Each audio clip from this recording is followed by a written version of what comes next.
Perkenalkan, nama saya Yakub Timbudona, mahasiswa Institut Agama Kristen Negeri Kupang, Fakultas Keguruan dan Ilmu Pendidikan, Program Studi Pendidikan Kristen Anak Usia Dini dengan NIM 10220210242. Saat ini saya akan mencoba untuk membahas materi sejarah profesi guru PAUD.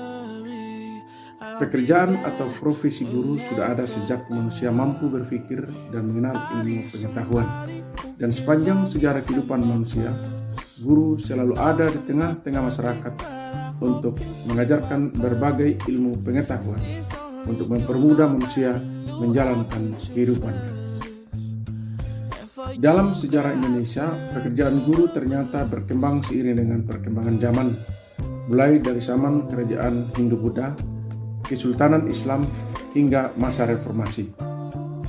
Pada zaman dahulu, sebelum agama-agama masuk di Indonesia, jika seseorang ingin belajar maka ia harus mengunjungi petapa.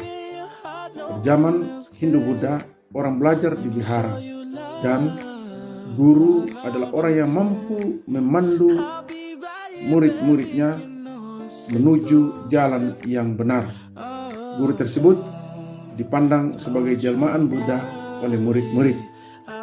Guru juga merupakan simbol suatu tempat suci. Guru juga adalah pemandu spiritual murid-muridnya. Guru mengajarkan filsafat, sastra, hukum, dan ilmu bela diri. Guru mendapat tempat yang paling terhormat di tengah-tengah masyarakat. Demikian juga dalam agama Sikh. Guru mempunyai makna yang sama dengan agama Hindu. Berikut, setelah agama Islam masuk di Indonesia, orang belajar di pesantren supaya dapat membaca Al-Quran dan melakukan salat dengan benar. Ulama yang mengajar disebut guru dan mengajarkan ilmu pengetahuan. Dalam agama Kristen, orang belajar dari misionaris. Dan dalam perjanjian lama, orang Kristen diajarkan bahwa Allah adalah pengajar agung. Allah juga menetapkan pengajar-pengajar, yaitu bapak-bapak leluhur, para imam, para nabi, ahli Taurat, dan para hakim untuk menuntun umatnya kepada ketaatan dan pengenalan akan Allah.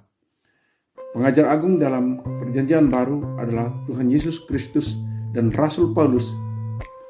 Sejarah lembaga kependidikan terbagi dalam beberapa masa. Yang pertama, masa Belanda, di mana organisasi perjuangan guru-guru dapat berdiri pada tahun 1912 dengan nama Persatuan Guru Hindia Belanda.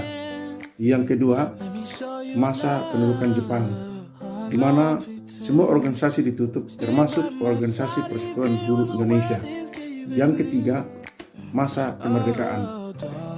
Atas semangat proklamasi 17 Agustus 1945 yang menjiwai Kongres Guru Indonesia, maka lahirlah Persatuan Guru Republik Indonesia yang saat ini dikenal dengan nama PGRI, tepatnya pada tanggal 25 November 1945. PGRI mempunyai 3 tujuan utama, yaitu yang pertama, mempertahankan dan menyempurnakan Republik Indonesia.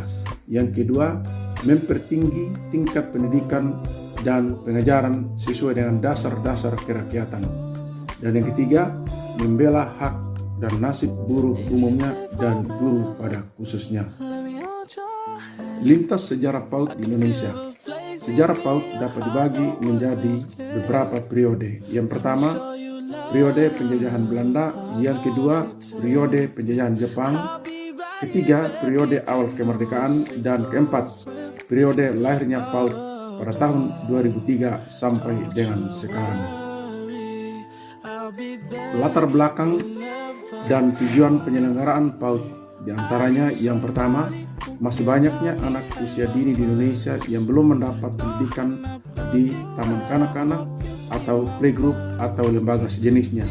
Yang kedua, taman kanak-kanak, playgroup, dan lembaga sejenisnya belum mampu menampung anak-anak usia dini. Dan yang ketiga, minimnya pengetahuan dan kesadaran orang tua tentang pentingnya pendidikan bagi anak-anak usia dini pada usia keemasannya.